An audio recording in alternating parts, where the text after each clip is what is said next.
दो बिल्लियों की आपस में अच्छी दोस्ती थी। वे सारा दिन एक दूसरे के साथ खेलती, ढेर सारी बातें करती और साथ ही भोजन की तलाश करती।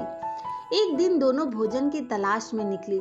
बहुत देर इधर उधर भटकने के बाद उसकी नजर रास्ते पे पड़ी एक रोटी पे पड़ी। एक बिल्ली ने झट से रोटी उठा ली और मुंह में डालने लगी। तब दूसरी बिल्ली उसे टोक कर बोली, अरे तुम अकेले कैसे इस रोटी को खा रही हो? हम दोनों ने साथ में इस रोटी को देखा था, इसलिए हमें इसे बांट कर खाना चाहिए। पहली बिल्ली ने रोटी तोड़कर दूसरी बिल्ली को दिया, लेकिन वह टुकड़ा छोटा था।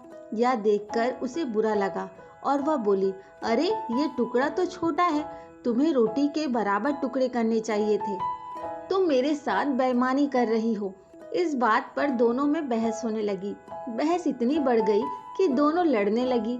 उसी समय वहां से एक बंदर गुजरा। उसे लड़ते हुए देख उसने कारण पूछा। बिल्लियों ने उसे सब कुछ बता दिया।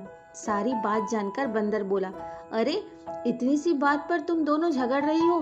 मेरे पास एक तराजू है, यदि तुम दोनों चाहो तो ये रोटी तुम दोनों को बराबर बराबर दे सकता हूँ। बिल्लियाँ तैयार हो गई। बंदर एक तराजू लेकर आया।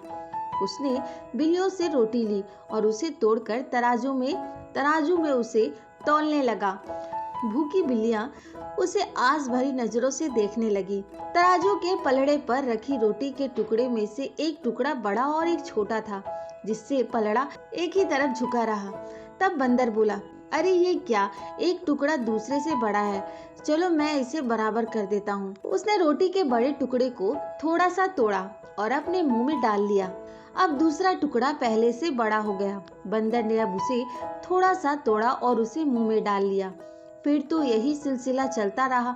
रोटी को जो जो टुकड़ा बड़ा होता वो बराबर करने में उसे तोड़कर खा जाता। ऐसा करते करते रोटी के बहुत छोटे टुकड़े रह गए।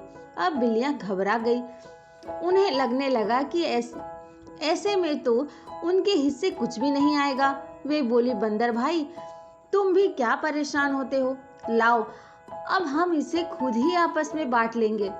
बंदर बोला, ठीक है, लेकिन अब तक जो मैंने मेहनत की उसका मेहनताना तो लगेगा, इसलिए रोटी के ये टुकड़े मेरे।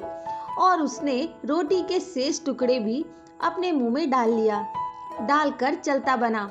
बिल्लियां उसे देखती रह गई और उन्हें अपनी गलती का एहसास हो चुका था। वे समझ गई उसकी आपसी फूट का लाभ उठाकर बंदर उन्हें मूर्ख बना गया।